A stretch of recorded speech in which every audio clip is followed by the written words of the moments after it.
episode or edition, however you want to put it, of the City That Never Sleeps show. I'm your host, Brandon Pockris, joined as always by my co-host, Austin Kane. Austin, how you doing on this Tuesday afternoon? I'm doing good. Another great weekend of sports. We got USA locked in right now. About to win in advance. First time in a while, so that's exciting. Even though we're not big into soccer here on the city that never sleeps. But USA, baby. Yeah, we got that going on. We'll probably give an update on that as that's going. We also got lots of New York Jets stuff to get into. Giants had a big game this weekend. The Knicks are playing basketball. The Rangers are playing hockey. So are the Islanders, the Nets, and quite frankly, a lot of MLB news also. So we're going to get into it right away. So do you want to start with the Giants or Jets first? Because obviously the Giants played on Thanksgiving and the Jets played this Sunday. So I'll give the Yeah, floor to you, Austin. Where do you want to start? uh, we can start with the game that happened first. We can start on Thanksgiving. We had a good day of football that day. Giants took a tough one. First game in a while against a divisional opponent. One that I kind of thought they had a little better chance than they kind of showed in that. Uh, One thing I was super surprised about, which I'm sure we'll get into, Saquon and Daniel Jones only combining for 14 carries. It's a little weird, a little out of their style. We're gonna see though. This is their new way of offense going forward. Yeah, so I think the biggest thing for me, especially watching this Giants team, this version of the Giants team, and if we look at their record right now, they are actually 7-4 on the year. So still in the thick of things in the NFC playoff picture, but kind of struggling a little bit. I think the biggest issue they have, or really the two biggest issues, if you want to be realistic about it, is that number one, they don't have a number one wide receiver. And number two, they're really hampered by injuries at key positions. So what do you call it? The first problem, right? The lack of a number one wide receiver. When you're relying on Darius Slayton, who I love his talent, but he is not a true number one wide receiver, to be the main threat in your offense, that is what leads to, if we pull up the stat line of this past game, Saquon Barkley only getting 39 rushing yards on 11 attempts. Defenses start to sell out against that type of offense because they know they can't be hurt down the field. We look at the Giants receivers outside of Slayton, Richie James, Isaiah Hodgins, Chris Mariak, Lawrence Cager, Gary Brightwell. I mean, Saquon had 4 for 13, It comes down to when you don't have the weapons around the quarterback and the offense can only do so much. I'm not saying Daniel Jones is this stellar, amazing quarterback if he had a number one wide receiver. But they would be able to move the ball better. They would be able to, as we've seen with other teams, compete with the teams that can go throw for throw with anybody in the league. You're giving your guy a better shot if you have that number one wide receiver. Wan'Dale Robinson was not that. Darius Slayton is not that. Kenny Golladay, despite the money they're paying him, is not that. So you're dealing with that, not having a number one wide receiver, making you one-dimensional, reducing Saquon's efficiency and overall production. And on top of that, you're dealing with injuries along the offensive line. You're dealing with injuries on a defense that was keeping you in most games and even closing out games. So it's tough, It's tough. It's going to be interesting to see how, and let's be honest, an overachieving Giants team improves in this offseason. It's going to be interesting to see the stretch run, to see if the Giants can still make the playoffs based upon the coaching elevating that lack of talent on the roster. And yeah, we shall see what happens. But there's clear deficiencies for the Giants. Some of them are in their control, some of them aren't. And it's going to be really interesting to see how they move forward with that. Yeah, I agree. I mean, they were up going into half here, and then just the third quarter kind of started where the game started to slip away from them. Uh, yeah, like you said, having a number one wide receiver in this league right now is pretty vital because we're seeing the direction the league has gone in recent years, where it's just gonna eventually just gonna keep going. Where it's just passing, passing, passing until we get back to the ground and pound kind of game that we used to see. Uh, but yeah, I mean, I'm sure, like you said, in the offseason and the draft, they're going to improve, especially at the wide receiver spot. We even saw them earlier this year linked back to Odell, which who knows where that is at this point. Um, but yeah, focusing right there, getting that number one spot. I mean, they are pretty decimated injury wise. Definitely doesn't help. And yeah, when you're not, we know that guy is going to be able to pick up a first down every few plays, other than Saquon. Your offense is going to have short drives, put the defense back out there way too often, and then they'll slowly just break down. There'll be easier touchdown drives for the other team. Yeah, exactly. And I think it's going to be really interesting to see the stretch run, when the Giants keep moving forward because, they are 7-4. We're not taking away anything from the Giants start because they've had a really good year up to this point.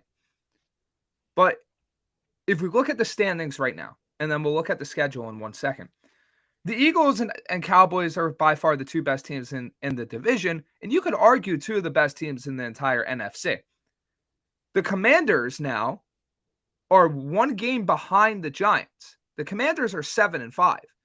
And then in the rest of the NFC, you have the 49ers and Seahawks, you have the Vikings, and you have, honestly, the Buccaneers and Falcons.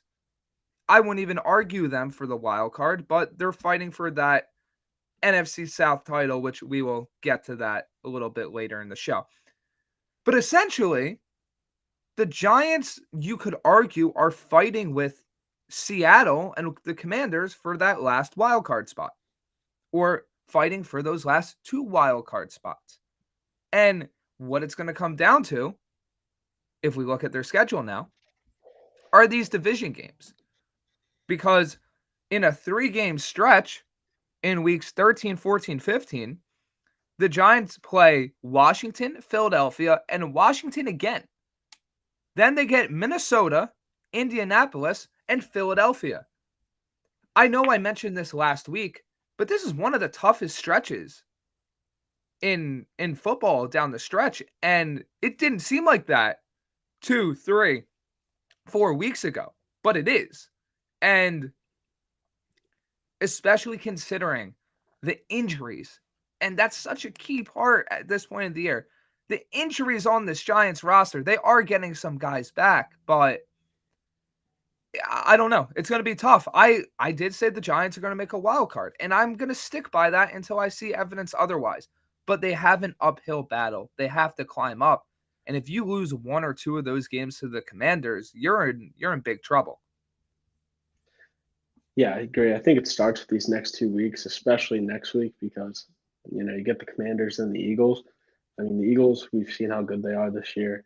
They just put up 40 points on Green Bay, which is really impressive. Great team. But with the Commanders, like you said, they're right behind them, and they're going to be that team in that last wild card hunt. And it starts right there. You have to win this game at home. It's a big game. I'm sure MetLife's going to be packed, and people are going to be yelling like crazy. Uh, Danny Dimes going to need to show up. Saquon's probably going to have to carry the load. And you need to get this first win in these next 2 games.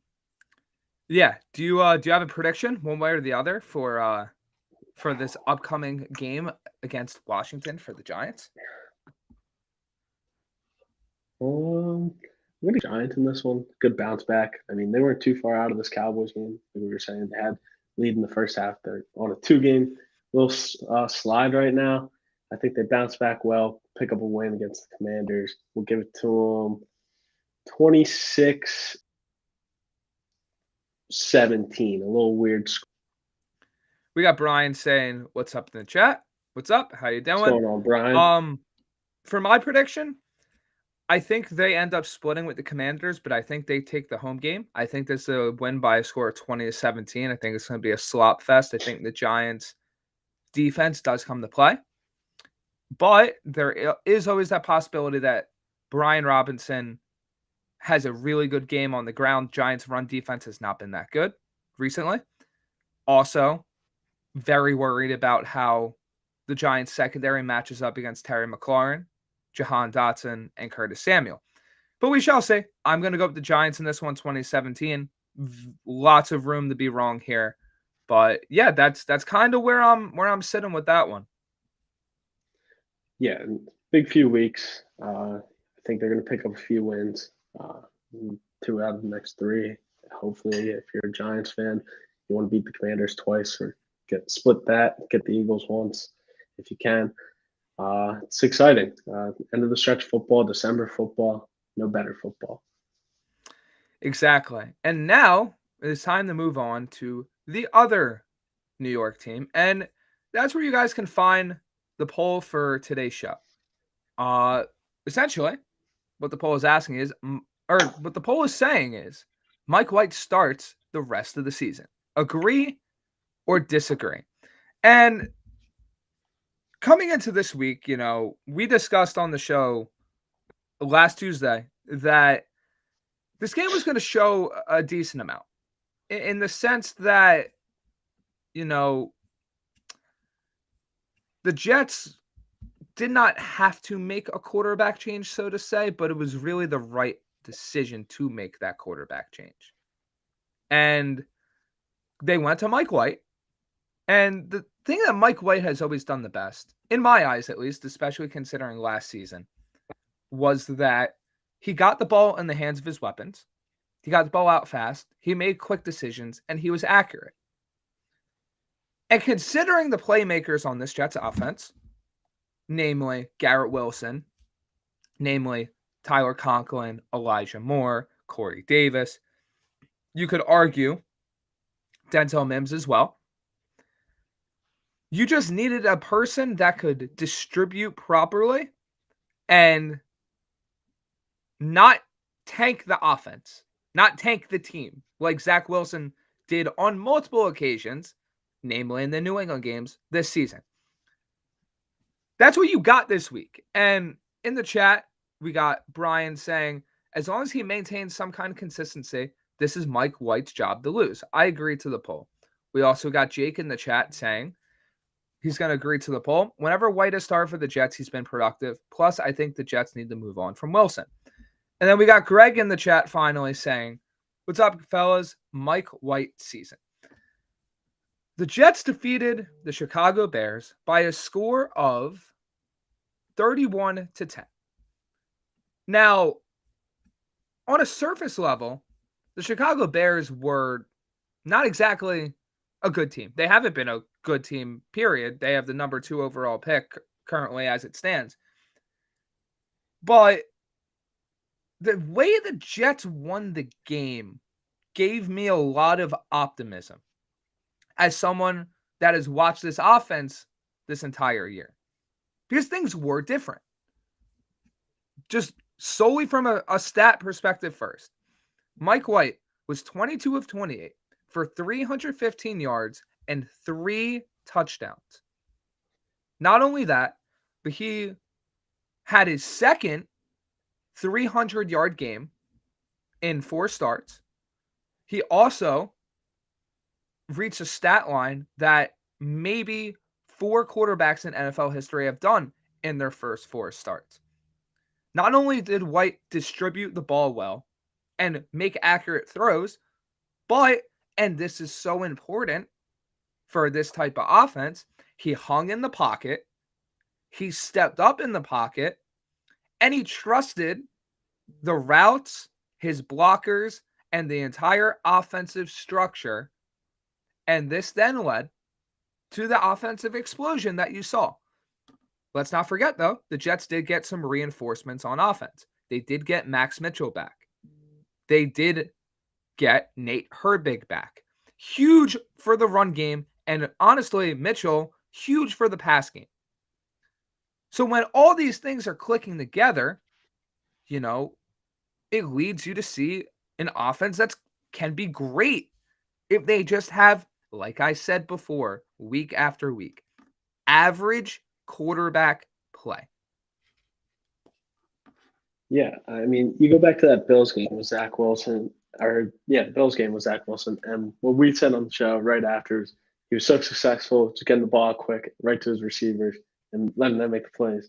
Then tries to do too much, blah blah blah. Now Mike White comes, keeps it simple, gets the ball quick, gets to his receivers, let him make plays, and it worked to perfection. I mean, this Jets offense seems to be built around that, especially when you have these running backs coming out of nowhere who are being successful. Who do we have this week? Bam Knight, 14 for 69, tied two, and then Michael Carter, who did get hurt, 6 for 21. But like the ball touched so many different people's hands. They were able to spread it out, let people do the work that wasn't the quarterback. I mean, Mike White was just thrown in there this week. Let him have the confidence that he can get the ball to his receivers, make them make the plays. And on top of that, I'm agreeing with the poll. He is the quarterback the rest of the way. Yeah, before I get to my answer on that, it wasn't just the offense, right? The defense, despite starting out slow, was the defense. Bryce Huff, the closer for this Jets team, another huge sack. John Franklin Myers, another great game. Sauce Gardner and DJ Reed, despite giving up, maybe one or two catches the entire game, completely shut down the Bears receivers after the first quarter. And it all ties back to what I talked about last week, referring to Wilson and the Jets quarterback situation and all that. With the type of defense that the Jets have, their schedule, quote unquote, their development plan has been accelerated as an organization. You now have a upper echelon defense, and all you really need on offense, considering the weapons that you have, is someone that can, quote unquote, be average, not completely tank a team. It's like beating a dead drum, but that's really what it was. It was so obvious to see. And with Mike White on this past Sunday, he showed you what the Jets can be if they play full complementary football. And I'm going to agree to the poll as well, because barring a complete and utter just collapse by White, and quite frankly, I don't see that happening. I don't think Zach Wilson starts another game this season. We'll get to the ramifications of that in a little bit, but if Mike White, and he does have two tests against the Minnesota Vikings and Buffalo Bills coming up, if he can just play average football, the Jets will have a very, very good shot of winning every game they're in, solely because of the talent on offense and the talent on defense and just the way they've been playing this entire season. So I am going to agree to that poll. I do think that it'll be very interesting to see how he responds against a Minnesota Vikings team where, no, their defense hasn't been great, but they have an offense that can put up points and will force the Jets to put up points. Yeah, I mean, they're going to be in some big shootout games where, the defense is going to play good, but, there are other offenses just that good where you're going to get the points. And I think with Mike White back there, I think it gives you the better chance just to get into a passing threat game and keep up with other teams and put up 30 points a game, which is what they're going to have to do. So, just to finish off, the outlook for the next week before we get into the Zach Wilson conversation, because it is a conversation that needs to be had. What is your outlook for the Minnesota game? Because I don't know if it's a common outlook for this game, but I feel like it may not be. I mean, for me, I think Jets are going to want to control the run game as well as it's going to be sauce on Jettis. You have to assume. I'm just excited for that. Honestly, I think this game can go in any direction, but controlling the clock, controlling the run game. We've seen that Vikings offense is very spectacular, can put up points. Try and avoid them getting the ball as much as possible, and lean on your horses. So it's been a very consistent theme where, in past weeks I've been like, oh, offense needs consistency, offense needs consistency, offense needs consistency. And that's how you win games. And, that has been the case for most of the year. But I think the game plan and the keys to victory for the Jets this week are a little bit different because the Minnesota Vikings in years past have been a team that play to their competition level. If you're a bad team, there's a good shot they'll stoop down to your level. If you're a really good team, they will play up to you. And there's been two games that really stick out to me in the Minnesota Vikings season this year. And they have to be the two losses. And it's not because they lost, it's the way they lost. The two games the Vikings lost this year were to the Cowboys and the Eagles. And those games, frankly, weren't close. But if you look at what those teams are, they have a good secondary. And more importantly, in my eyes, well, not more importantly, but just as important, they have a pass rush. So my key for this game is constantly get pressure on Kirk Cousins and allow your horses in the secondary as DJ Reed, Sauce Gardner, Michael Carter, those three, and even CJ Mosley a little bit in the passing game, to shut down the Vikings receivers. So, the Eagles have maybe a little bit more defensive depth, so to say, in the secondary than the Jets. But the Jets, I feel like, have just as the same amount, if not more, defensive line depth. So, especially considering the fact that the Vikings offensive line is a little bit hurt with Christian Darrisaw battling an injury, this is a game where you could potentially take advantage of the Vikings' weaknesses in that regard, pressure Kirk Cousins, and allow Sauce to be Sauce, whether it's on Thielen or Jefferson. Allow Reed to be that other lockdown. Whether you want to bracket Jefferson with Reed and Jordan Whitehead and allow Sauce Gardner to shut down Thielen, or vice versa. The Jets have that versatility now with that secondary to really put the Vikings in a bind, put the Vikings in a very tough spot where they're going to have to look for answers. And in that regard, I feel like I saw enough from Mike White last week where Mike LaFleur, the Jets offensive coordinator, is going to scheme up enough open looks where the Jets offense will be able to put up points on a less than stellar Vikings defense. Over the past 2 weeks, Minnesota's had one of the worst passing defenses in the entire NFL. So it really boils down to the defense shutting down the Vikings offense. Because if they do that, I think the Jets offense does enough to win. Crazy that I'm saying that after all the conversation we had the past few weeks, but that's truly where I'm at with this. Yeah, the defense got to make sure you just can't let them get these explosive plays, especially to Jefferson. You can't let Dalvin break one or something. Just keep them contained, get the ball back to your offense's hands. And yeah, I mean, I'm with you. Mike White could definitely hang in a game with Kirk Cousins. I'm not scared about that. It's just if the defense can get the ball back to the offense as much as they have to, give them enough chances to match the Vikings. Yeah, and I'm going to go with the 27-20 Jets victory. I think it's a Vikings are going to get theirs, but I think the Jets do a little bit more, and Kirk Cousins has one or two interceptions in this game because of the pressure that the Jets provide in that regard. Such a tough game to predict. I want to go Jets, Vikings. What did they do this week? Oh, all right. They beat the Patriots on Thursday night. It's a tough game. I'm gonna give it to the Vikings though. I'm gonna go 28-20, somewhere in that little 8-point range. I think it's gonna be a great game though. Hopefully I'm wrong. I mean, I'm pulling for the Jets here on out, so we'll see.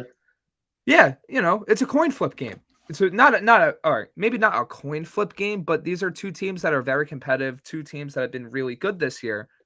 And, you know, it's going to be a very interesting game that probably will have a huge impact on both the AFC and NFC playoff pictures. So it's time to talk about, the elephant in the room with the Jets. And I feel like there needs to be a little bit more nuance in the conversation about the Jets quarterback future and, the team's outlook for the rest of the year. So, in terms of the team's outlook for the rest of the year, I do think the playoffs are very realistic if they win this week. I think that the full-on playoff discussion is more of a topic we can broach in depth next week, because then looking at the Jets schedule after that, it's Buffalo, Detroit, Jacksonville, Seattle, Miami.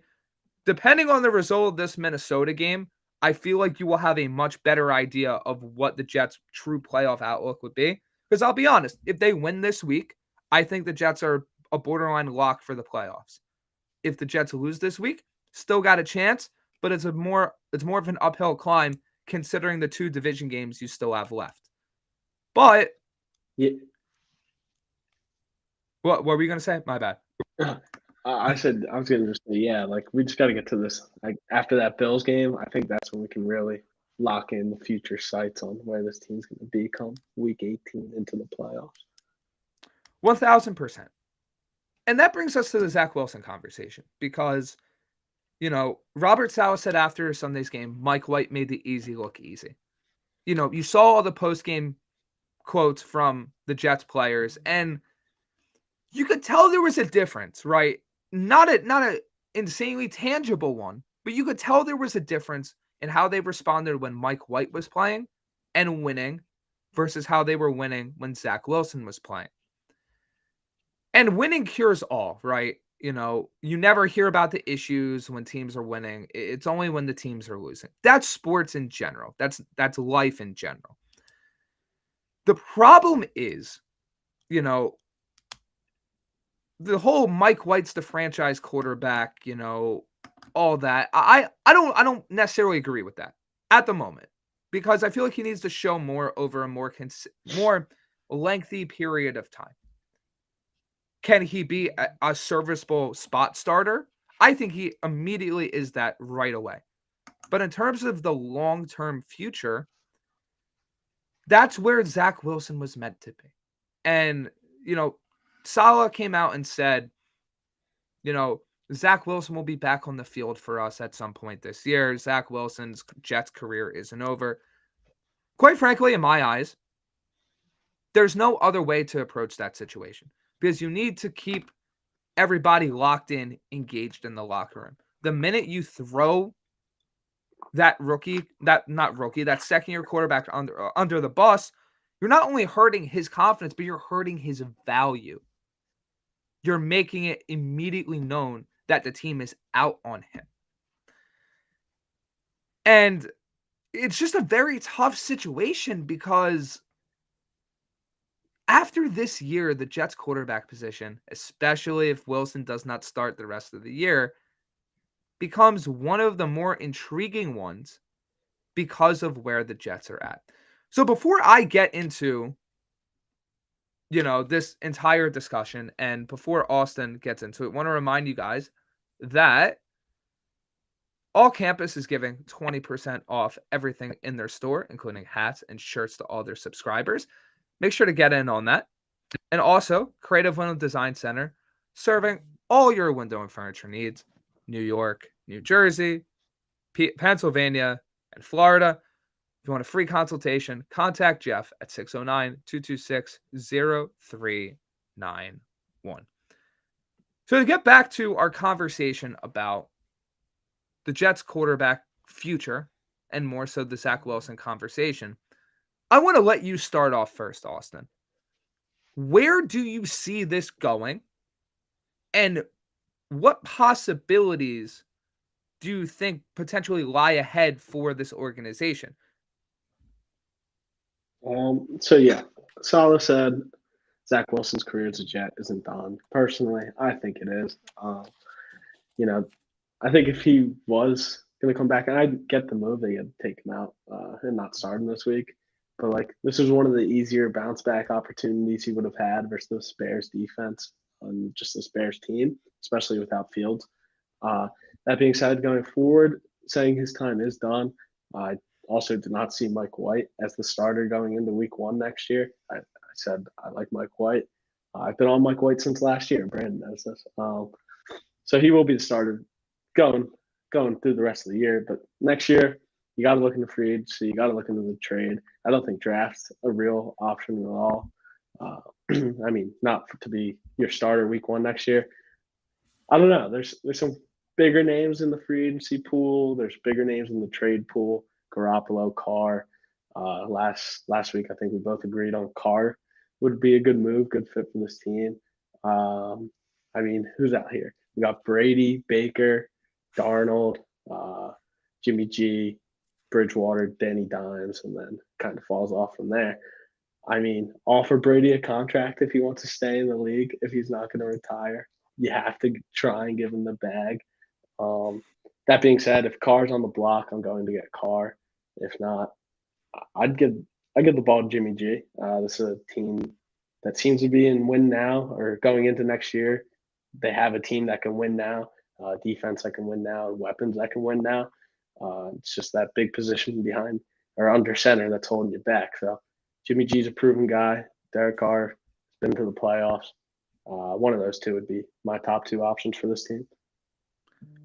So the way I'm looking at it here, and the way I'm thinking about it, is if Mike White shows you enough down the stretch this year, I lock him in for a roster spot. I legitimately do not he's on the roster 100% if he shows enough down the stretch. And best case scenario, you have him compete for the job next year. That's where I'm at with Mike White. In terms of outside stuff, in terms of filling up the rest of that quarterback room, I'm going after a Derek Carr. I'm going after a Jimmy Garoppolo. If those options don't work, I'm going after a Gardner Minshew. I'm going after someone in that game manager can play within the structure of the offense, but still make a few plays type quarterback that essentially fits what the Jets are trying to do on offense and what you saw last week against Chicago. On top of those two, so it'd be veteran option, Mike White. I'm drafting a quarterback in the 2nd, 3rd, or 4th round. This is a quarterback class that has a lot of developmental prospects in it. In all likelihood, if things went based off quote-unquote value, Will Levis probably would be a good option at the top of the 2nd round for that type of option.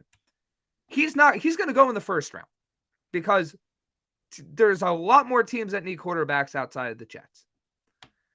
So my eyes, it's looking more like an Anthony Richardson, who's probably going to fall a little bit. Richardson has all the tools in the world, all the athletic ability in the world, and quite frankly, if the Jets could get him and allow him to sit for a year or 2 years behind a Carr or a Mike White and have him take over the starter role at, guess what, 23, because he's currently 20 years old, that would be an absolute coup.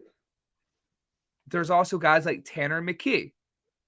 And as we get closer to the NFL draft, we will know more and more about these quarterback prospects because I think it's a foregone conclusion the Jets take someone this year. Not a 1st or 2nd rounder necessarily, but I think they take someone to have that younger developmental option in the building. And that brings us to Zach Wilson, because I don't know if you're the Jets how you go back to him. And it's not just about play, because let's face it, Zach Wilson's play has not been good. And I've been a huge supporter of Wilson. I've always responded, let's see the development. Let's see what happens over the course of the year. Let's have that full body of work for 2 seasons. It just hasn't been there. It hasn't. It hasn't been there for him. And the fact that after an entire offseason, the mechanic issues are still there. The overthrowing issues are still there. The processing issues are still there. The wanting to play hero ball issues are still there. I don't know how much time you give to him, and why even give yourself that opportunity to have your quarterback tank the rest of your roster. I do think that you could get something for Zach Wilson. Is it probably going to be pennies on the dollar compared to what you drafted him for? Yeah, most likely. But if you think that there is not a team in the NFL that would take a shot on a 23, probably a 24-year-old quarterback prospect that was just the second pick in the draft 2 years ago, if you don't think there's going to be or would be a team that would take a flyer on that type of prospect coming out, you're crazy. Teams took shots on Baker Mayfield. Teams took shots on Sam Darnold. Teams took shots on Josh Rosen.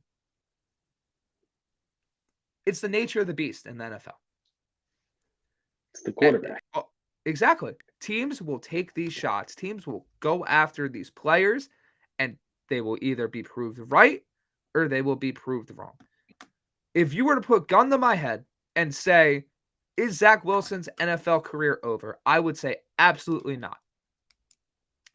I just don't know if that career is going to be with the Jets. And it's not just his play. You can come out and say everything you want. When a player loses the locker room in the way that Wilson potentially had the, chance to lose it, you do not get it back that easy. And the only way to get it back is by playing winning football. And quite frankly, Zach Wilson, I don't think will be able to do that until next year at the earliest. And quite frankly, the Jets are not on that timetable anymore. Their winning window is just about to open, and they cannot risk having anybody, let alone the quarterback position, tank an ascending roster. That's where I stand with it, truly. No, 100%. Especially quarterback position. The one guy that cannot let tank a roster is the quarterback, just because of how important it is. You move with him, and that being said, his time's here. It's probably over.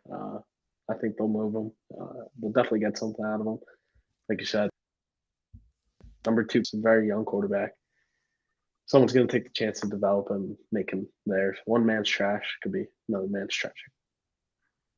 So the last thing before we move on to our full NFL discussion, I want to ask you this. So we're in agreement that the Jets should probably and most likely will move on from Wilson at season's end, correct? If you look around the league right now, what 3 teams, or if less than that, that's fine too. What 3 teams could you see taking that flyer on Wilson? I want to say like Atlanta, but they're going to draft someone. Like Carolina. You don't think Atlanta drafts a quarterback? Not or Ritter. The problem. No, I'll you know what? I'll let you finish, and then I'll give my opinions, and then I'll give mine. Carolina just blows everything up and says screw everything, goes again to the Jets and gets Wilson, and then Detroit would be interesting. I think. I don't know where all these teams sit in the draft right now. Well, I have the draft order pulled up right now. So the top 10 of the draft order, right? Yeah. Okay, so top 5 right now is Houston, Chicago, the Rams pick going to the Lions, the Denver pick going to Seattle. Man, this NFL discussion is going to be real fun. And then Carolina sitting at 5, followed by the Eagles. I don't know. Uh, Tampa would be interesting. I could see him making a little move to go try it out. I don't know. I mean, who knows what Brady's gonna do? Because I think he's done it now. I don't know. That's who I got. Saints maybe. Saints could take a shot. I wouldn't So hate that. you brought up some interesting points. The reason I say no to Atlanta right now is because, or the reason I would say yes to Atlanta potentially is because Atlanta is currently sitting at the number 15th pick. So they are way out of the CJ Stroud and Bryce Young sweepstakes. The best player they would even have a shot at quarterback wise is Will Levis. And we both I have my thoughts on Levis. I'm going to save them for later shows. But Yeah. that's a team where, you probably don't have to invest huge draft capital in a trade. You probably can get him on the cheap. And you let Mariota walk, and you have a quarterback competition between Ritter and Zach Wilson, right? Looking at the other teams, I could not Detroit right now, I think could make a play for Stroud or Young because I don't think Chicago's not going quarterback. Mm-mm. Yeah, no way. Carolina's in a close enough range where I need to see where they finish at the end of the year. I guess one of the team I'm sitting here looking. Atlanta, absolutely. A wild card team would be New Orleans, absolutely. I think they could, but then again, I don't know what draft picks they're trading. So we got Atlanta, New Orleans, same division. And Indy? honestly, I doubt it because I think Indy wants to take their guy. They're in that same spot of Carolina. They've made so many of those trades to try to get the veteran. It just hasn't worked. It's Oh, about they're these at teams that 14. which team? Indy's at 14. I know, but Indy would probably rather take a Levis and send him behind Matt Ryan. Yeah. Oh, yeah. Matt Ryan's still going to be there for 3 years, 2 years. God knows how long. Yeah, so I it's don't probably know. it's probably Atlanta. It's probably New Orleans for me, and probably Tampa Bay. Yeah, I mean, there's not many teams that you can say right at this moment that would, they would immediately trade for Zach Wilson. They would immediately, give up pick after pick. But that's where it sits right now. I think Tampa Bay is a very, very good option, actually. Like, I think that'd be a very good thing. Good match. Him and Trask. I mean, we'll see. Lot still happen. Washington would be a little interesting, but Wentz, who knows what they're doing with him. Yeah, but they just drafted Sam Howell. So it's like, Oh, yeah, I keep forgetting about these guys who got drafted, but just still haven't. yeah, I mean, it's going to be very interesting. And, big New York football week coming up. We'll be back here next week to recap it all. So stay tuned for that. And it's time to move on to the NFL recap portion of the show. And goodness gracious, man, there was a lot of What a stuff week. that happened this week. Where are we starting? I'm going to give the floor to you. There is so many places, and I mean so many places we could start. I like that Oakland Seattle game was fun. Josh Jacobs, a tank. Dude, the beast. Over Why why 200 rushing yards. why don't you Over lead the way with 300 that all one? purpose. Yeah, Josh Jacobs, over 300. The Raiders they look good. This is a highly scoring game. I guess it's kind of expected. These defenses have not been to the best all year. Carr played all right, 295, 3 touchdowns, 2 picks. Devontae brought in 7 for 74. That connection keeps growing or stays the same. It's big already. So, what else we got here? On the other side, Gino was pretty good, 27 for 37, over 300, two tutties and a pick. Kenneth Walker had 2 touchdowns, but then it was just pretty slow the rest of the game.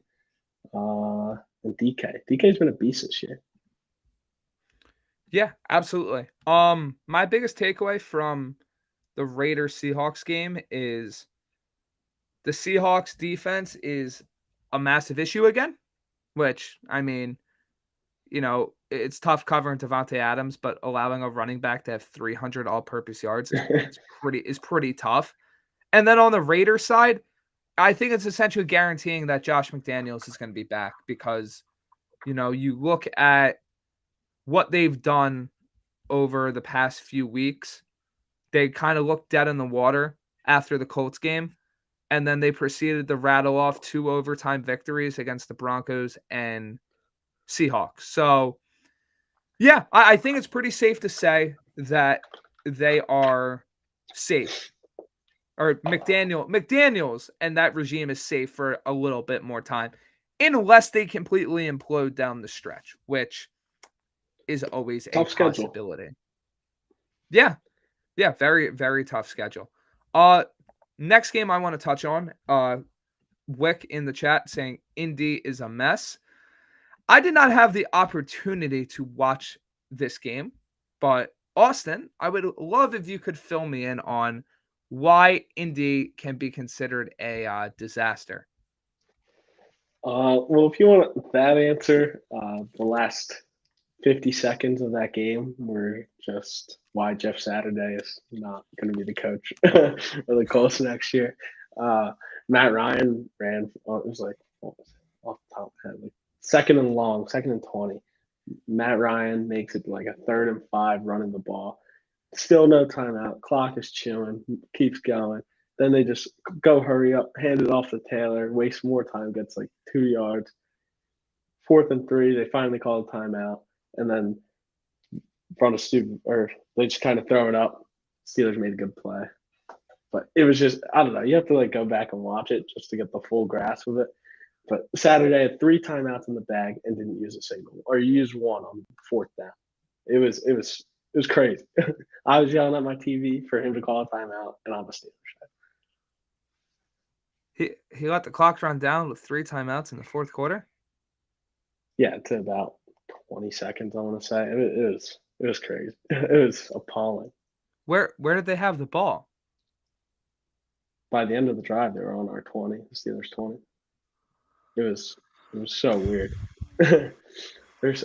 I'll try and pull it up. I'll try and find it. There was like some breakdown of it. It was bad. Now, look, Jeff Saturday's done a great job keeping the Colts in these games, but man, I feel like that's amateur hour like clock management, right? Yeah, I mean, high school coaches are calling timeouts there, and I mean, he was a high school coach, but you got to have guys in the booth. Like, where are your boys telling you to call the timeout? You got to give your guys some help and start yelling at them on that one. I didn't get a chance to see his presser though. That would have been interesting. Yeah.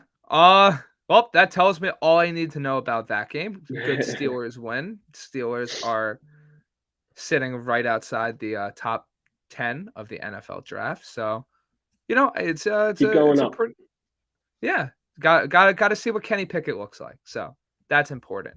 The next game I want to touch on is one of our previous hot takes because, yeah, Cliff Kingsbury should not be the coach of the Cardinals for much longer, and it's painfully obvious to see that. Yeah, Kyler Murray came out in a post-game press conference and said that, he was asked about the 4th down play, and he essentially said the Cardinals were schematically blanked, and you can fill in that blank with the Fudge. word that he said there. Yes. He said they were fudged. So, more or less, you've kind of seen this coalescing for the past few weeks. I mean, Cliff Kingsbury getting screamed at by different players, namely Kyler Murray. The offense just not working the way it's supposed to. I mean, you have Marquise Brown, you have DeAndre Hopkins, you have James Conner. You're winning the game for the majority of the game, right? And then I think I saw this stat. The Cardinals had 3 fourth quarter drives when they were up a touchdown. None of those drives went for more than 2 minutes. And when you're playing a guy like Justin Herbert, quite frankly, you can't give him extra chances. It's unrealistic. You won't win. Yeah, and what a call by Staley to go for 2 at the end there. That was electric. Loved it. And when Hollywood Brown, his first game back, I don't even know. He's getting the ball more than D-Hop. That shouldn't be happening. I don't know what the mess is between him and Kyler or whatever. I've seen them screaming at each other for like the past 3 weeks. Yeah, I'm going to hop on board with your hot take that Cliff was just screwing his team over. Yeah, it's quite frankly ridiculous. And let's not count out the Chargers. If the Chargers lost this game, Brandon Staley's seat would have been a lot warmer as well. Yeah, that's one of those job-saving calls to go for 2 there. Not job hopping. Yeah, exactly. Job-saving. What's the next game you wanna move on to? Well, the one thing I want to talk about specifically, it's not really a game that happened. It's something that happened this week in the league. I know we didn't get too big into him, but Deshaun Watson's back this week. We don't have to get into the past of Deshaun Watson, but going forward, what do you think this Browns offense has to look like for this all to be worth it? Or do you think he comes out looking sharp? He's playing the Texans. So looking at the AFC North standings, the Browns are 4-7. Quite frankly, I think they're done. I don't think it matters much this year because, you got the AFC East. You have the Bills and Dolphins at 8-3, the Jets at 7-4, the Patriots at 6-5. You got the Chargers at 6-5. You have the Ravens and Bengals at 7-4. You have the Titans at 7-4. Like I said, Chargers at 6-5. It's just not going to happen this year. And essentially talking about he who shall not be named, even though you named him. I'm just interested to see Rust. To be honest, like how rusty is he? Because we saw it with Le'Veon Bell, and he was a running back, and that was 1 year. So what happens when it's 2 and it's the quarterback position? I'm very intrigued to see how it looks because let's face it, he looked terrible in his preseason action. And I'm very interested to see if this move can be on the level of the Russell Wilson move. I don't think it will be, and we will get to that in a little bit. But I'm very interested to see what 2 years off of playing football does for someone that was at the upper echelon of the quarterback position when he was playing.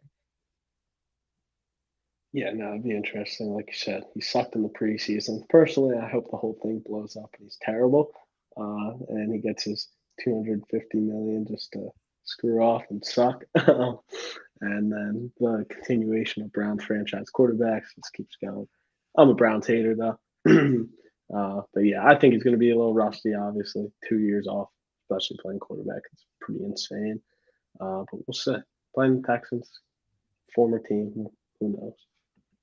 Yeah. So there's two last things I want to talk about. One is a game itself, and then 2 is kind of, I guess I would title it the old guard, changing of the old guard, and we'll get to that in when we get to that. But the first thing I want to talk about, and the game I'm going to talk about does tie into the second point, but the Eagles defeated the Packers 40-33 on Sunday night. And I try not to exaggerate on this show because exaggeration, it turns into, it's like you're always saying this is the blank ever.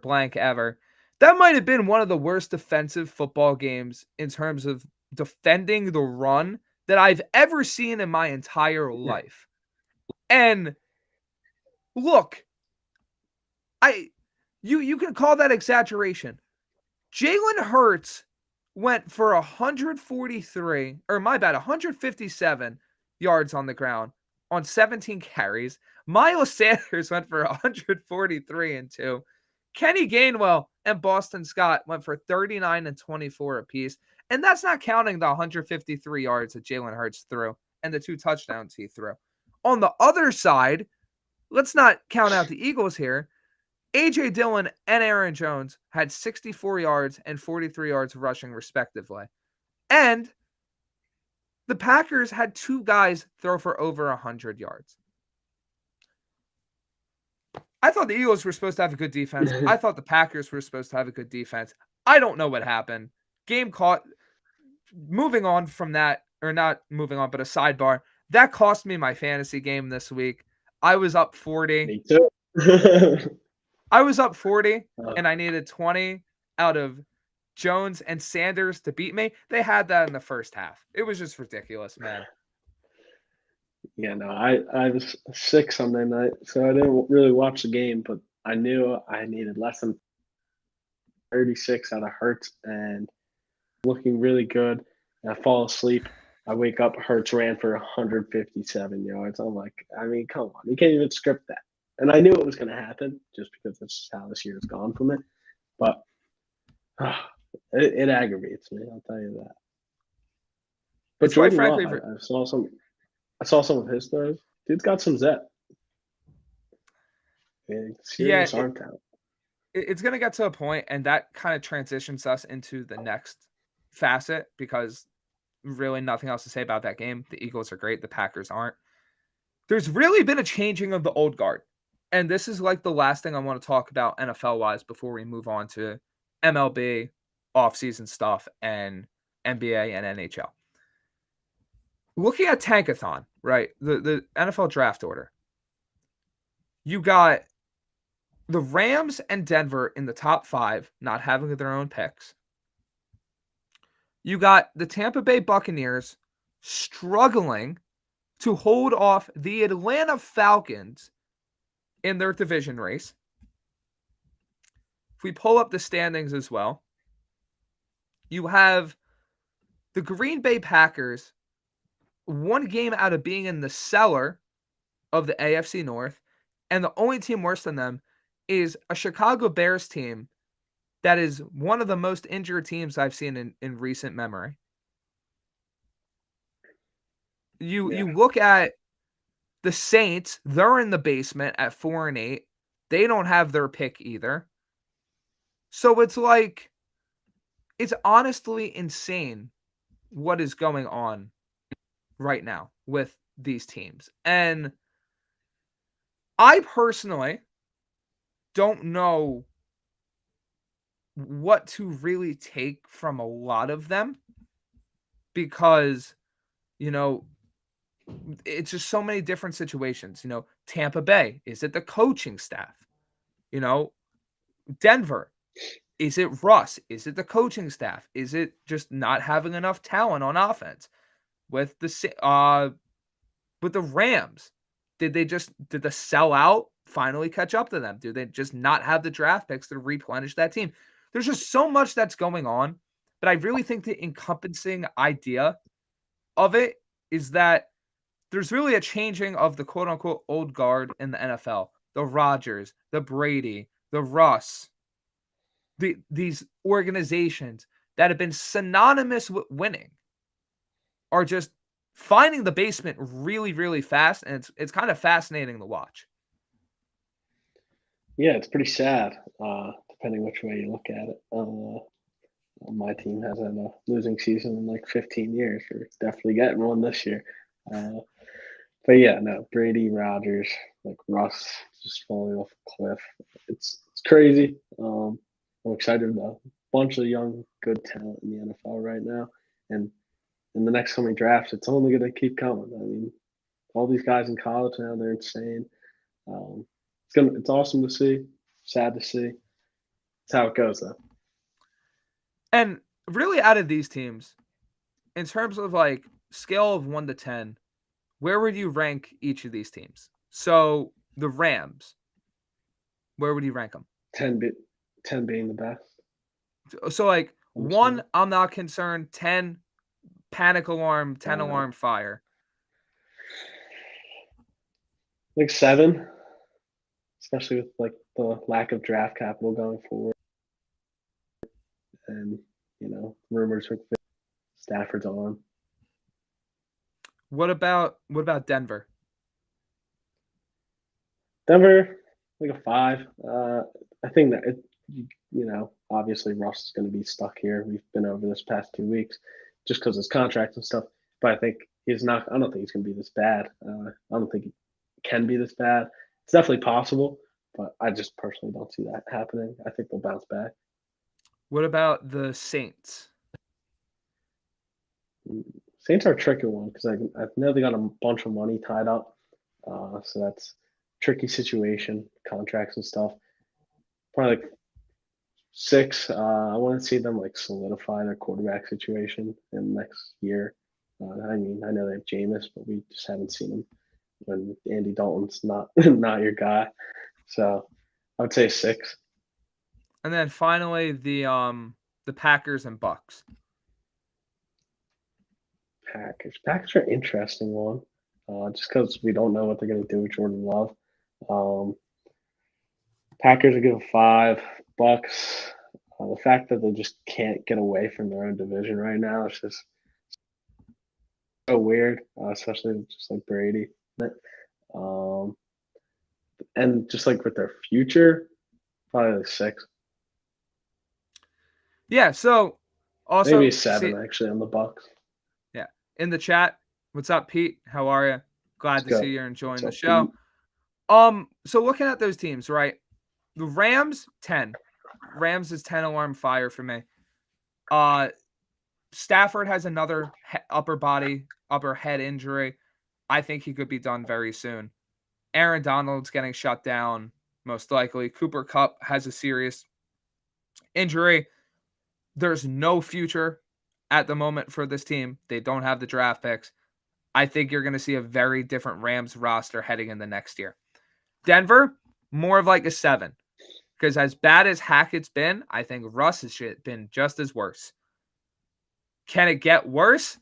I like to say no, but it has. And the Broncos, quite frankly, have one of the worst offenses since the 2000 Browns in terms of points per game and points per drive.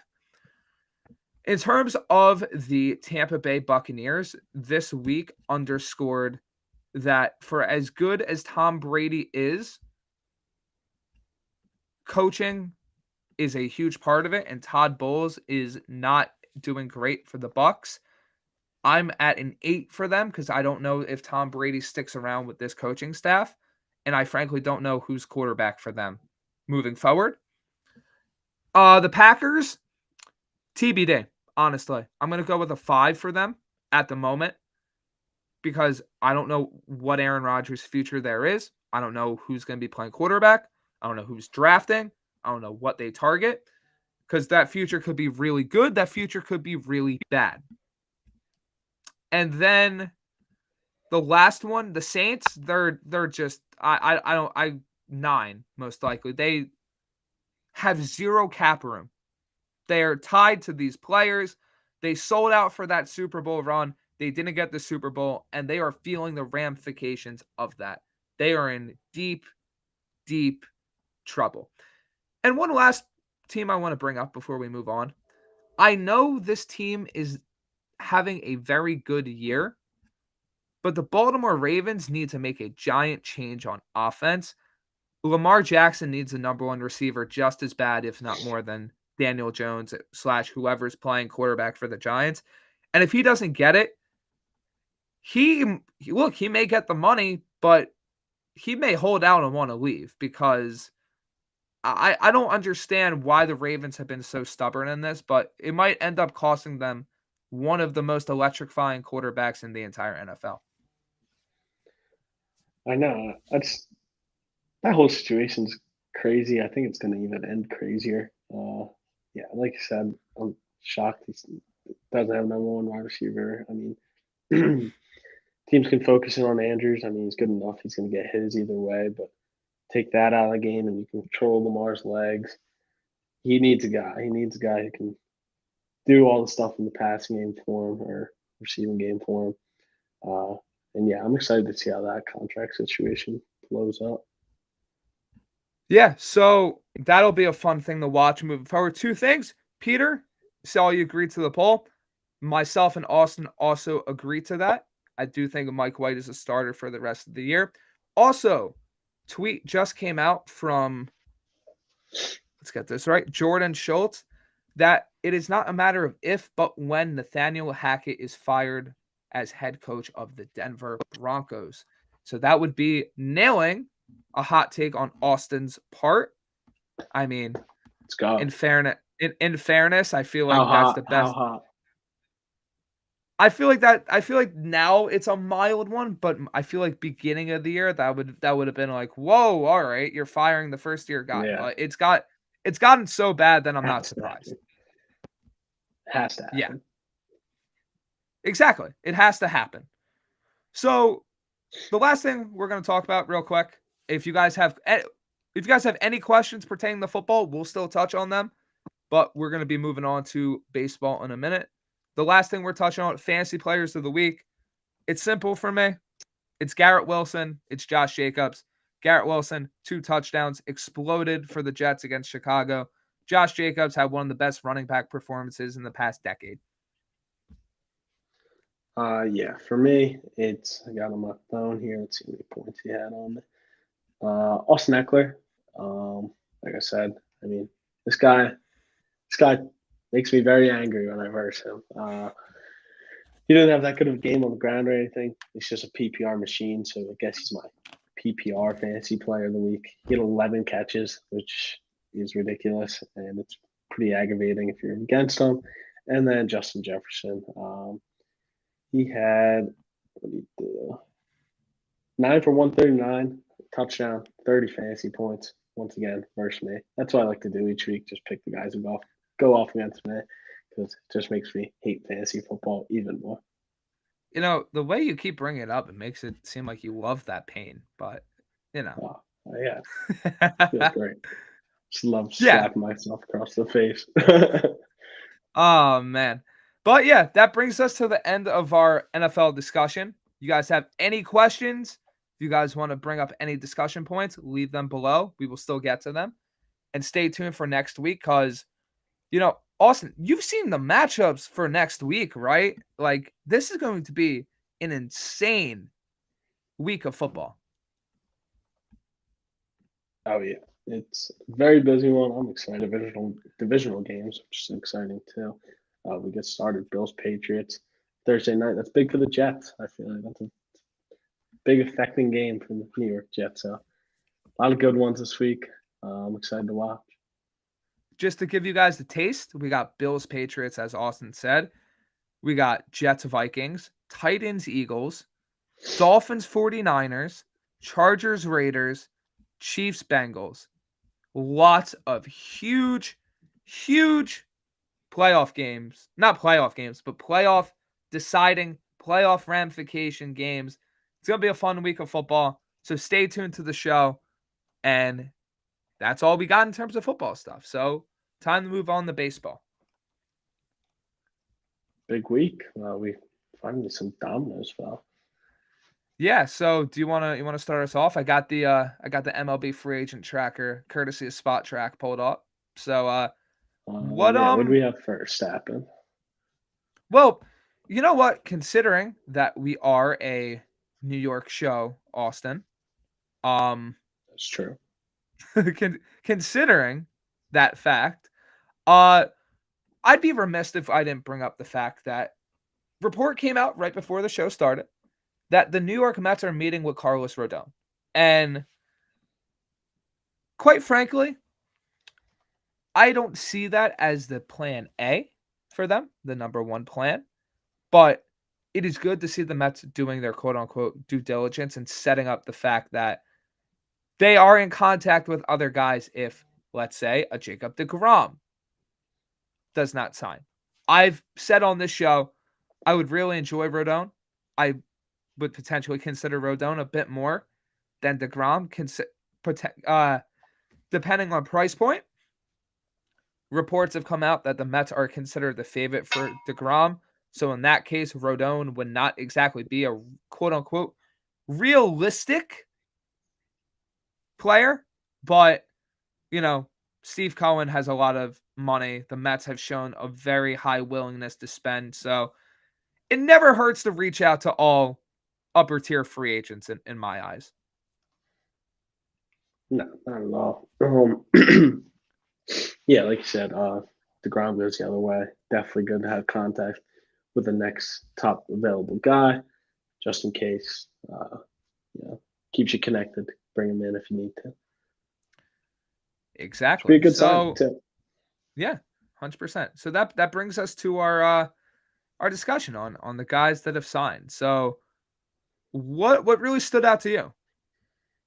Jose Abreu. The Astros. I think Mancini's done with them after this past year that just happened. Gurriel, we don't know what his deal is yet. Jose Abreu is going to go probably play first base. I'm sure he'll get some days DH. It's a good signing. I mean, it sucks. It was the Astros. They're going to stay good. No surprise there. It's a move they kind of seemed to had to make. Get a guy who can fill that first base spot. Good move. Fills that hole. So looking at the contract, it was a 3-year deal for a total of $58.5 million. He's gonna thrive at Minute Maid. I think he's gonna have a really good season there. I think that he adds added protection for Yordan Alvarez and Jeremy Pena and the rest of that lineup. And as the saying goes, the rich get richer. And this is such an Astros move. And I'm telling you, this is going to be a move we look back on during the season and be like, really? It's like the Astros got Jose Abreu for that? He's having a blank type of year. So yeah, he's gonna very ball. concerning. We just all know he's gonna ball out. Yeah. Very concerning for the rest of the AL. Very concerning for a team like the Yankees that have consistently tried to overcome the beast that is the Houston Astros. Overall, I'd probably give it like an 8 out of 10 in terms of signing. Yeah. 4 out of 5 stars. Like, I'm not going to call it a perfect move, but it's exactly what the Astros needed. It filled a need. It's a good player, and going to be interesting to see how he performs there. Yeah, I mean, he's top of the available position. I guess he's already back with the Yankees. They got the top guy there. Nothing better they could have done. Yeah, exactly. Looking at the tracker, some other signings. Mike Clevinger, 1-year deal to the Chicago White Sox. Carlos Santana, 1-year deal to the Pittsburgh Pirates. Joely Rodriguez, former Met, 1-year deal to the Boston Red Sox. Nick Anderson to the Atlanta Braves. Obviously, you have the Anthony Rizzo re-signing. You have the Tyler Anderson re-signing. Rafael Montero, Martin Perez, Jock Peterson, Jose Urena, Jesse Chavez. Really, not a lot of action so far, to be completely real with you. No, it was really the Abreu signing was the big move of the week. I think we'll kind of start to get more and more of like one per week as we go until the numbers start to grow. More guys start to sign. But it's kind of aggravating. It stinks how long it takes. Well, want it all to happen now. Well, if I'm correct, I think the winter meetings are this weekend, right? I mean, yeah, it definitely sounds like they're usually the first weekend of December. I'll First pull or that up second weekend. right now. Yeah, because I thought I saw something where the winter meetings were this weekend. Yeah, the winter MLB winter meetings. Good lord, let me try to talk. Will be held from Sunday, December 4th through Wednesday, December 7th. So yeah, We'll get some action. I think this is where you finally see something, and I mean something of substance The big outside of name one falls. move. Yeah, just get like. I don't know who though. Don't ask me that. I am going to ask you that now that you bring it up. Considering it is the winter meetings, put your money where your mouth is, Austin. Let's go. Who do you think the first big move is? Why do I want to say DeGrom? He's getting the big contract anyway. No matter where he goes, when he signs, he's getting the great big deal. I'm sure he's talked to teams. I'm sure his agent's been all over the place. His interest from 32 out of 32 teams.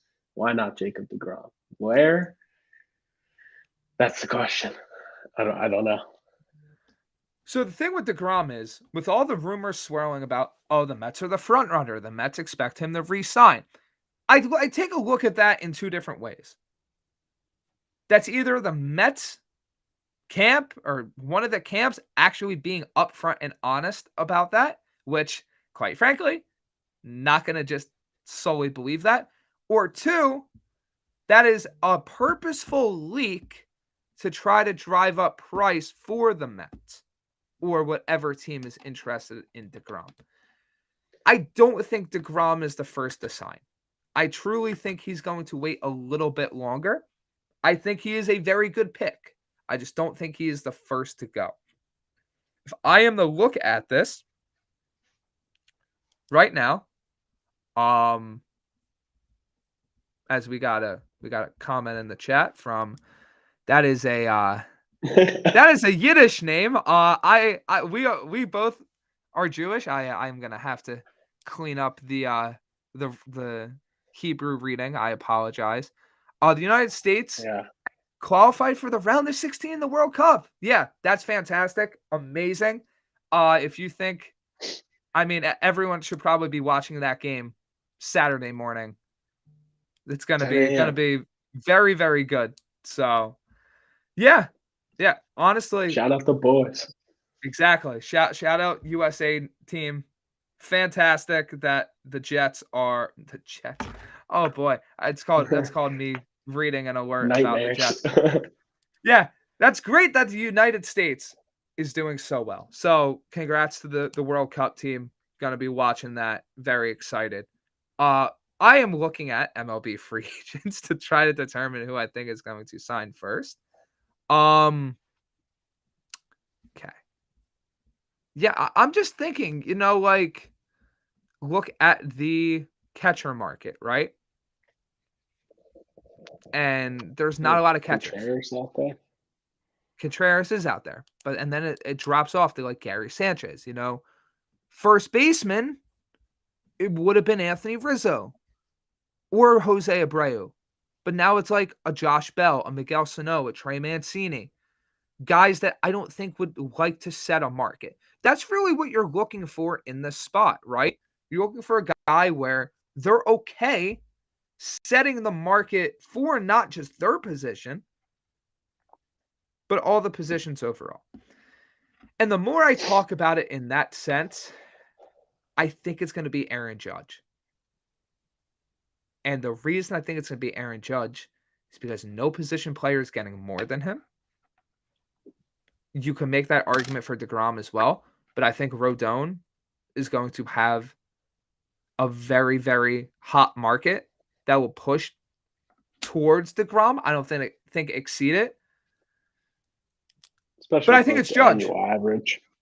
Yeah, I think it's Judge. I think it's Judge because I don't think that any of the shortstops, so like Trey Turner or Correa, reach him. I don't think a guy like Nimmo reaches him. I think Judge is the number one fish in the big, big pond. He is the new AL home run champ. He is the MVP, and he's an unrestricted free agent. Now, the team that signs him, similar to what we discussed about DeGrom, I don't know now, because I know I said the stuff about DeGrom with the Mets and the Mets are the front runner, but that's because it's the team he's coming from. There's a lot of smoke about the Giants. The Giants meeting him, the video of him in San Francisco. The meeting went well. The Giants think they have a great opportunity for him. Why would the Yankees be leaking all that stuff? It could be Judge's camp, yes. But why would the Yankees want any of that to be out there? I'm not inclined to the belief to think that they would, but it's a good maneuvering tactic from Judge's camp. If I'm and putting myself in a Yankees fan's shoes here, which gives me the shakes. I'd be worried that a team that is desperate pushes the Steinbrenners to a point where they don't pay Judge. And here's my reasoning.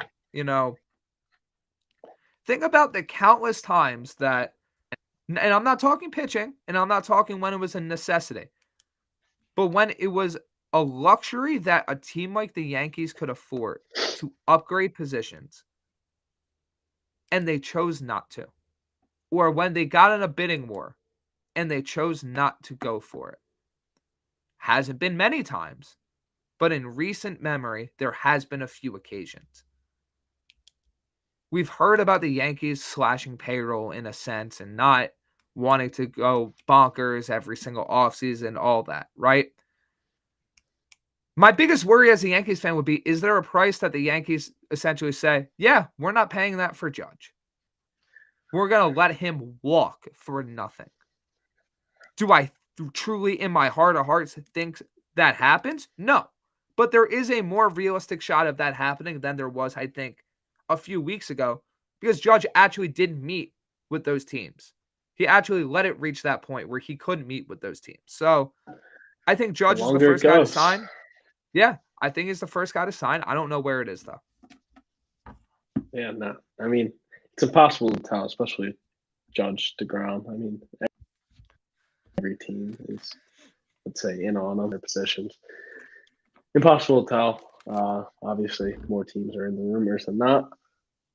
Hopefully, we'll get something this week, though. All right, last thing before we move on. And I will allow the Phillies to come into this, even though it's a New York show. But we are talking about Mets. So to put three teams out there, and I think three teams that could have a huge impact on free agency, the Mets, Phillies, and Yankees, what is one player for all three of those teams that is not an existing free agent from those teams that you think those teams will sign? Bit of a tongue twister there, but I think you get the gist. Yeah. Ooh. All right. I'm going to give all three big names. We're going to go Phils. I think the Phillies are going to go with Bogarts. I wanted to get Turner. I think they're going to go Bogarts, though. The Mets, I said, last week, 2 weeks ago. I think Verlander's, going to go there. If assuming, let's say DeGrom leaves, I think Verlander's going there. So that's who I'm going to give to the Mets. And for the Yanks, I want to give him a left fielder. Let me look at this market real quick. You start on yours, though. I'll get back to the Yanks. The Phillies, I think, I'm going to go differently. I think it's Trey Turner. I think that makes too much sense for them as a team. I'm 50-50 between Bogarts and Turner. You went Bogarts. I'm going to go Turner. We covered our bases. For the Yankees, someone that isn't in their org already. I would have said weird because You don't know who's I coming would have up said next. I would have said Contreras, but they have Trevino now, so that's not as big of an option. What's the position? Outfielders. So look at the outfielders. Yeah. Um. I got a good Oh, one. I got one for the Yankees. Cody Bellinger. I think Cody Bellinger signs with the Yankees, rejuvenates his career there with the short porch. Think that'd be great for him. And then for the Mets, you said Verlander. I can't go with Nimmo. I can't go with DeGrom. Gonna look at the pitching market right now. And I think that they sign Andrew Heaney. I think they get Andrew Heaney because I think they end up bringing DeGrom back, and I think they still want a lefty for their rotation. And I think Heaney is that guy. I'm gonna give the Yanks Kimbrel. I think they just need to beef up that back end of the bullpen a little bit. And he's a guy who's he's got a little bit left in him. And I just feel like he's a guy that would just like he's a Yankee. He's a Yankee guy who needs to be in pinstripes. I don't know if he's still got like a crazy beard go, but put him in the stripes. He's coming out. It's like that Zach Britton signing, just like that. The one that didn't work? Exactly. I mean, I mean, you're saying it's exactly like it. It didn't work. What are you trying to help them or hurt them? Like what are we doing here? no, it just seems like such a Yankee sign. Oh, okay. You're being very vague. You're being very vague. Yeah, that's who I got though. They're getting a reliever. How about that? There we go. Even more vague. Yeah, but that I feel like that's kind of the extent of MLB talk. Trust me, I would love to dive deep into every little possibility, nook, cranny, everything that's going on, but there's literally nothing. Like we on this show wish there was more to give you about the MLB offseason. But it is literally moving slow. It's moving slow. It's moving slow. There's not much going on. There's maybe one or two rumors per day, if that. It's off season for Ken Rosenthal and co. Yeah, they're just getting ready for winter meetings. But the minute we do get news, you will hear it on this show. So stay locked and loaded. We'll give you guys all the MLB news as it comes in at a complete snail's pace. Before we move on to our NBA discussion, because we have some fun conversations about that coming up. Want to remind you guys, All Campus is giving 20% off, not 10, not 15, but 20% off everything in their store, including hats and shirts to all their subscribers. Make sure to get in on that and get some good merch. Also, Creative Window Design Center is serving all your window and furniture needs. Whether you're in New Jersey, New York, Pennsylvania, or even Florida, they got you covered. If you want a free consultation, make sure to contact Jeff at 609-226-0391. All right, my friend, it is time to dive into basketball. Do you want to start with the Knicks? Do you want to start with the Nets? I don't care either way. We'll start with the Knicks. Sitting at 12th in the East right now. 2-game skid. Big one tonight, though, versus the young Detroit Pistons. Yeah, it's a must win. And it's like feeding a fed horse. If you understand that joke, there was that's a completely different story. Yeah, but I said on last week's show about that the next big stretch on the West Coast would really determine whether or not Thibodeau was still the coach or not. And to be honest, they did fine, I guess. They after losing to the Thunder, they beat the Jazz, They beat the Nuggets. They lost to the Warriors. They lost to the Suns. They beat the Thunder. They lost to the Trailblazers in a heartbreaker. And then they lost to Memphis. So, like I've kind of been saying for a lot of the show, they're just mid. They're average. They're flatline. They're not terrible. They're not good. And guess what? That is the worst spot to be in the NBA. The absolute worst. Because this Knicks team, let's face the facts here. The way they are currently constructed, you are not competing with Boston, Milwaukee, Cleveland, the 76ers, and I guess Indiana. That is the 4 seed. That we'll get to that in a little bit. But hell, you're probably not even competing with Miami or Atlanta right now. So in that case, what are you doing? And that's where this stretch comes into play, because if we look at this stretch of games coming up, Detroit, right? Detroit's the worst team in the East. And if we look at the West, they are the worst team in all of basketball. They are the prime frontrunner for the Victor Wembanyama sweepstakes. After this game, which is borderline a must-win, the Knicks, in conjunction, in this order, play these teams: Milwaukee, Dallas, Cleveland, Atlanta, Charlotte, Sacramento, Chicago, Indiana, Golden State. And that's not including the Raptors and Bulls before Christmas and the Sixers on Christmas. Yeah. If the Knicks lose this game to Detroit and don't steal, let's say, I don't know, 2 games in a stretch of the Bucks, Mavericks, Cavs, and Hawks, they're approaching lottery territory fast, and the season could go off the rails fast. You got Emmanuel quickly hurt. You got RJ Barrett not exactly playing good. Julius Randle having great games and having not so great games. Still inconsistent usage for Obi Toppin. Jalen Brunson essentially backpacking this New York Knicks team because he is the best point guard they've had in probably my entire lifetime. So, it's rough. There's still time. Rough. Of course, there's still time. Oh no, but, not to win. Still time though. Just do it. I missed that. I missed that boat. You're like, there's still time. I'm like, oh, he thinks they're gonna win. It's like, no, the tank. I'm like, okay.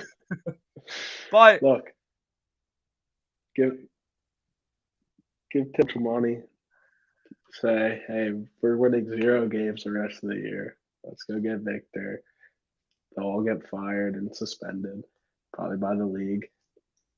And then boom, you got yourself a franchise guy. Yeah, I don't think that's gonna happen, but in a more realistic sense, I'm just, I don't know. I'm very interested to see what happens, because it's not like the Knicks don't have talent, because they do. Like, RJ is very talented. He's just been inconsistent this year. Randall, same thing. Jalen Brunson has been incredible. Cam Reddish, Obi Toppin, quickly. Quinnen Grimes as well. Like, there is talent on this roster, and there is talent that the Knicks have and can develop. It's just they don't have that superstar. And quite frankly, in this league, when you don't have that superstar, it's very tough to win. So I'm kind of torn. I don't know. I think this stretch will tell me what I need to know. I said that last week, and I'm still sitting here like I don't know anything about this team. They're just sitting in the middle. So as an outsider perspective, Austin, what is your viewpoint? I mean, I agree with you. Being mid in the NBA, especially this season, is like just awful. You don't want to be there. Big stretch just of like hard to win games coming up. I agree. Tonight is just the rest of the year. You're not gonna. They're not winning the championship. I mean, I guess at this point, if you're not going to get the first pick and you find yourself falling into the lottery, then hey, you get a lottery pick. It's whatever. But if you find yourself closer to you go in, try and make some noise in a playing game. Thing is, there's 62 games left. They're 20 games in, so it's just there's so much season. Just don't know. But yeah, like you said, Brunson, great signing. That's like big plus to this season. You gave him all that money, and you hit the nail on the head. It's just tough, man. It's very tough because it's not like the Knicks are buried in the East. They're 7 games out of first, but they're like 2 out of the 8 seed and 3 out of the 5 seed. And it's like it's just a matter of once it becomes apparent, I feel like what direction that the team is going, whether up or down, I feel like you just got to commit one way or the other. And I think that's with most teams in the NBA. And you don't know that until you reach that certain point of the year. And I feel like that's post-Christmas, to be honest. And then you figure it out from there. So it'll be interesting to see. Yeah, Christmas will be the next checkpoint for see where this team's at, mostly. Yeah. But should we get into Brooklyn? I mean, they're literally 11-11. Make a wish, I guess. Yeah, I don't know, man. What is there to say about Brooklyn? Katie's still good. Ben Simmons I'll give him credit. Ben Simmons getting a little better. He's out tonight though, knee. But yeah, they're sitting right nearly in the same spot as the Knicks, 1-2 games ahead of them. They have a little more star power, I would say. I mean, that's pretty obvious. Kevin Durant. Yeah, there's isn't much to say. Yeah, I mean, in their last win, Durant had 45, 7, and 5. Kyrie had 20, and Ben Simmons had 0 points and 4 rebounds and 3 assists. So it's like, honestly, maybe he's not getting better. I mean, honestly, if Simmons can do something and Kyrie and Durant can be themselves, I don't see a reason why they can't be a play-in team at worst and a 5 seed at best. Like they're gonna be involved this entire year unless something goes catastrophically wrong. It's just a matter of like, what is their ceiling? What do they do with an uber amazing all-world talent in Kevin Durant? So, I feel like it's more so I'm not going to hit the panic alarm for the Nets. There's so much time left for them too. But because they have the stars, like you mentioned, I'm way more optimistic on their outlook than the Knicks, despite the Knicks having better depth than a team like Brooklyn. Yeah, it's basketball. I mean, one guy could lead the team to a championship some of the time. I mean, obviously the role players play a huge role, but it's the most star inflicted sport. Yeah. Comments in the chat. Everyone knows that. We got Wick firing up the 3 American flags. Absolutely. We love to see it. And then he's saying my Spurs are bad. Ooh, Spurs. Yeah. Well, I mean, Spurs they're 6-15. We kind of had the sense that they were going to be in the trenches for the Victor Scoot race. So I'm not surprised by that. Not in the slightest. Keldon Johnson, my dog, though. Trust. Yeah. Before we move on to NHL and really just wrapping up the show, what other NBA observations do you have to make right now? Joe Embiid's a baller. I was watching that game last night before the Steelers in the middle of that game. Put the Hawks away pretty nicely. That was fun to watch. I just wanted to win the MVP so damn bad. Let's see. Let me take a look at these standings again. Boston is very good. I think they could definitely make another deep run in the playoffs again. Let's see, Bucks are also nasty. Giannis, though, screw him. Messing with my guy. Pacers. We should talk about the Pacers. Pacers are the 4th seed in the East, so that's interesting. They just beat the Lakers last They night. did Yesterday. on a buzzer beater from rookie Andrew Nemhart. Yep. Crazy shot. Crazy shot. I mean, we can talk about the Lakers again. We love talking about them. I guess my observations are that Donovan Mitchell trade, as I cry myself to sleep every night, has paid huge dividends for the Cavs. They are the 3rd best team in the conference. You know, Garland, him, Mobley, Jarrett Allen as well. Very, very fun core. Very fun core that I think is going to be good for a long time. So I'm excited about them. The Cavs are finally winning without a LeBron-led team. Indiana's been a great surprise. Benedict Mathurin probably is the leader, I think. Rookie of the year. If not him, it's Paolo. What else we got? Sixers just hanging around. They're doing their thing. I'm interested to see if they hit a skid at all. If Doc Rivers is made the quote unquote scapegoat.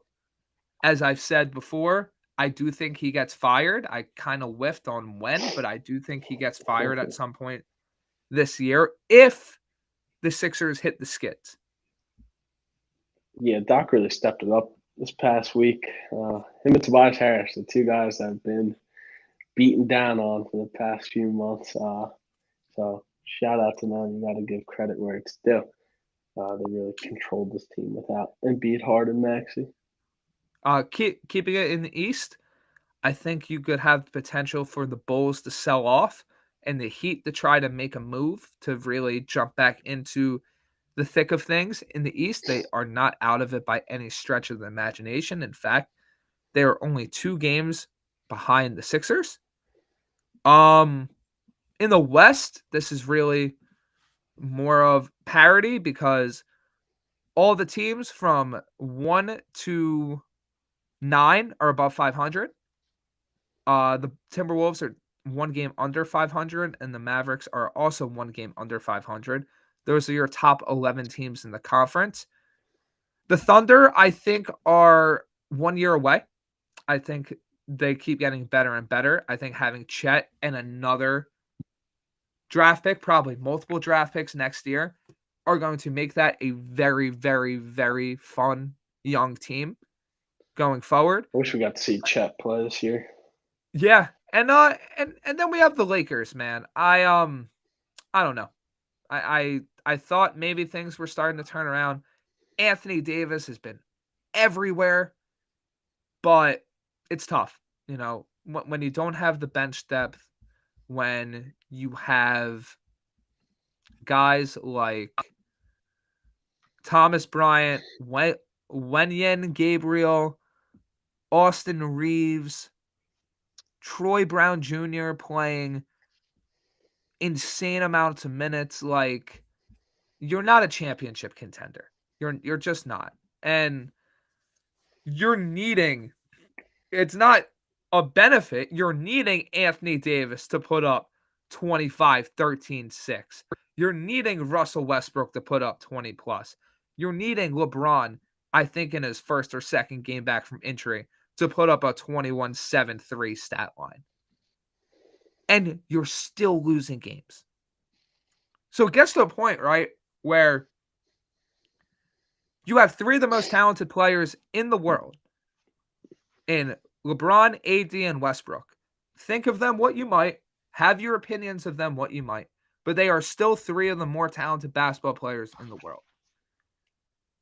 If you don't have the complementary pieces around them, you're not going to win too many games. Not in the modern NBA where, let's face it, it is more competitive than ever. And that separation of teams, that super team idea doesn't really work anymore. You need the auxiliary pieces. You need good bench depth. And quite frankly, the Lakers don't have that.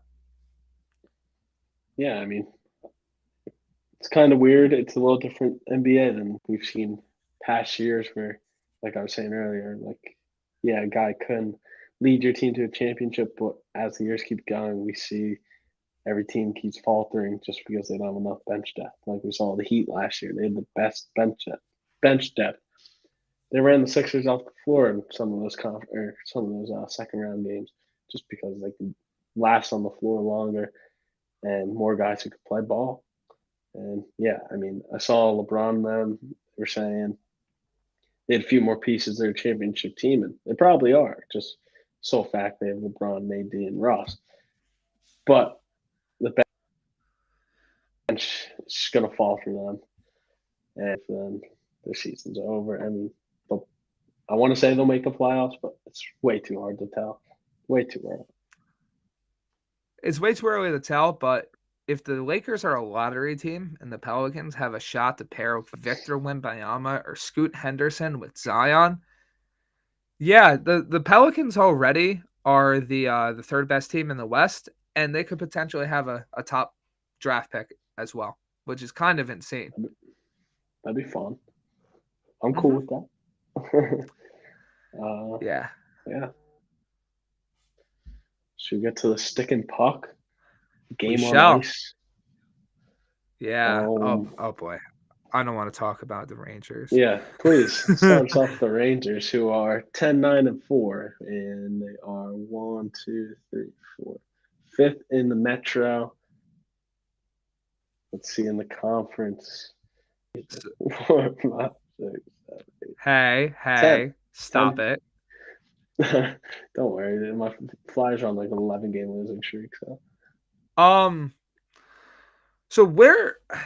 Okay, just to refresh, they are. It's the top three in each conference and 2 wild cards, right? I believe so. Okay. So the Rangers would be.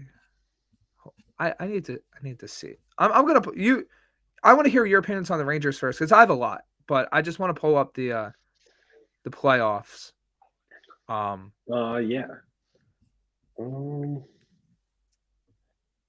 Yeah, so the other night the Oilers scored 4 in the third to beat them 4-3. So that can't be happening. It just seems like they're losing the higher scoring games, which are the games that should be their kind of games because it's a team that gets a lot of shots on goal. And I don't want to say it's the goalie play that's faulting them, but a little bit of it is. Still, once again, a lot of season. I think they'll make improvement as the season goes. Uh, let's see who's leading the team. Panarin's leading the team with points. Ben Jen goals. Adam Fox assists. Lindgren minutes, and Kreider in the plus minus. Kreider was banged up, wasn't he? Yeah. I could not find the playoff picture for the NHL. It is not even close to being up, and that honestly that tells you where we are at this point of the season. But if I were to, I can't lie to you and say, oh, I'm just not concerned about the Rangers. Shesterkin hasn't been as good. Let's be honest, he hasn't. The offense I feel like's been there, but when you're getting put in positions where you are constantly behind, when your defense is constantly letting you down, when you're constantly blowing 3-goal leads, 2-goal leads in not multiple periods, but one. That's not winning hockey. And I'm not gonna come out here and say I know all the ins and outs of this sport and know, this is how everything should be ran. No, I'm not gonna do that. But this is a team right now that, is not playing to their capabilities. This is a team that looked like a potential cup team last year and was considered to possibly get better. They're underachieving at the moment. They have a shot to turn it around, but you got the upstart Devils. You got the Islanders back on track. The Hurricanes and Penguins are always threats, and you got to deal with Boston, Toronto, and Tampa as well. So look, the Eastern Conference is tough. It always is tough.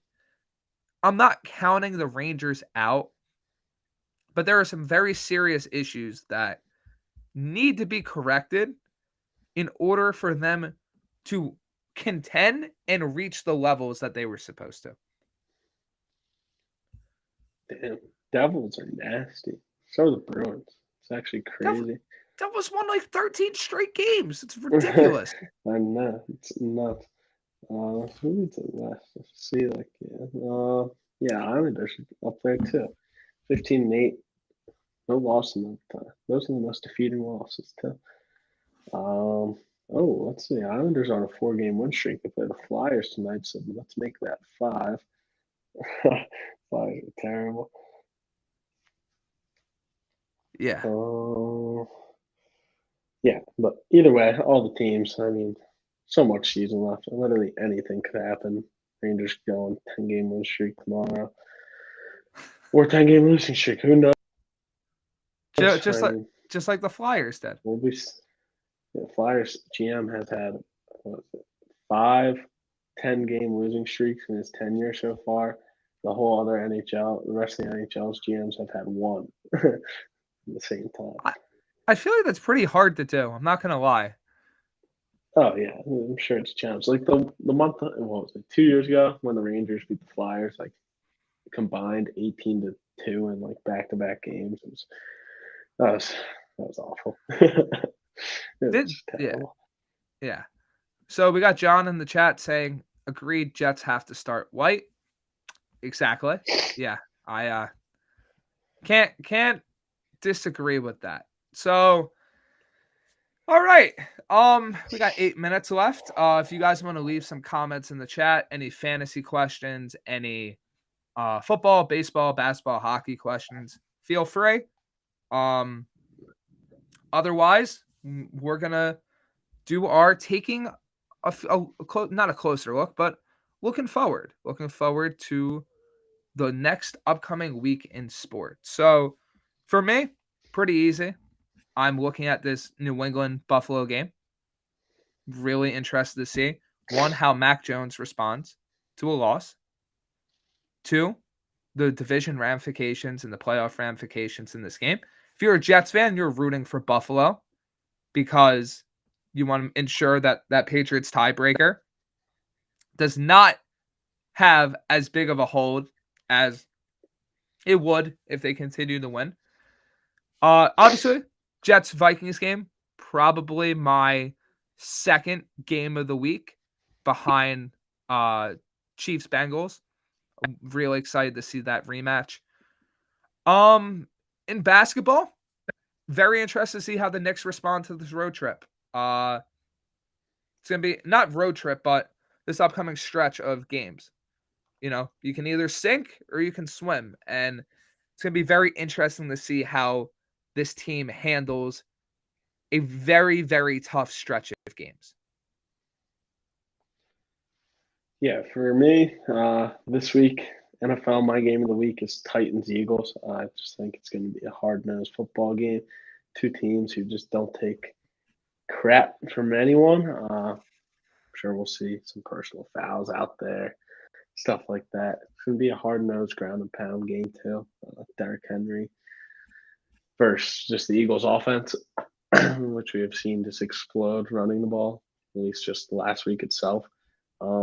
This Dolphins 49ers game, McDaniel, he's going to San Fran. I think that's actually going to be a really good game too. It's a great defense, it's a great offense. And then in the NBA, I want James Harden to come back so bad, and I don't even know when he is. I'm excited just to see the Sixers back full strength as soon as possible. And I just want to see if Doc Rivers will fold again when he has his full team together, which is it's bizarre to me because he's been better past week with nobody than he has been his whole tenure with the Sixers. So that's what I'm interested in. And it's a big weekend in fantasy football for people in all leagues. It's crunch time, baby. We got 2 weeks left. Our trade deadline's tomorrow at noon. I'm sure either you already had your deadline or it's coming up tomorrow as well. So if you got anything, throw it in the section. Brandon, I got a fancy question for you. Oh boy. Would you trade Dalvin Cook? This is from an outsider, my roommate. Dalvin Cook. Oh really? Okay. Really? Okay. Brandon Ayuk and Conklin for Devonta Smith, Christian Kirk, Gerald Everett, and Van Jefferson. Wow, that sounds like a really similar team to the league I have. What do you call it? Can you repeat that one just so I can give the audience the answer that they deserve? Yeah. Dalvin, Ayuk, Conklin for Devonta Smith, Everett, Christian Kirk, Van Jefferson. I probably wouldn't because let's say the team that's trading Dalvin is like desperate win now mode. So it's tough because Kirk has a very good matchup this week. So does Devonta Smith. Dalvin has a not good matchup this week. But it's a matter of if you're trying to make the playoffs, if you have that playoffs, some of those schedules for those guys, they aren't good. They aren't good in the playoffs.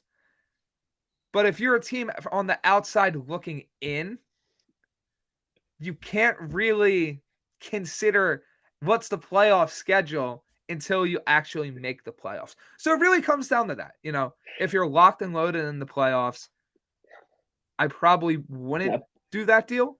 But if I wasn't, I'd really consider it. I'd probably try to get a running back thrown in there because I don't know what that team's running back situation is like. But that's where I stand with it. Yeah, it's got word that the team is that's trading Dalvin, Henry, Donta Foreman, and Devin Singletary. Oh, and they would also be. They say they would also be keeping Madison in the deal. I'd probably do that deal then. Or check your email in like 2 seconds.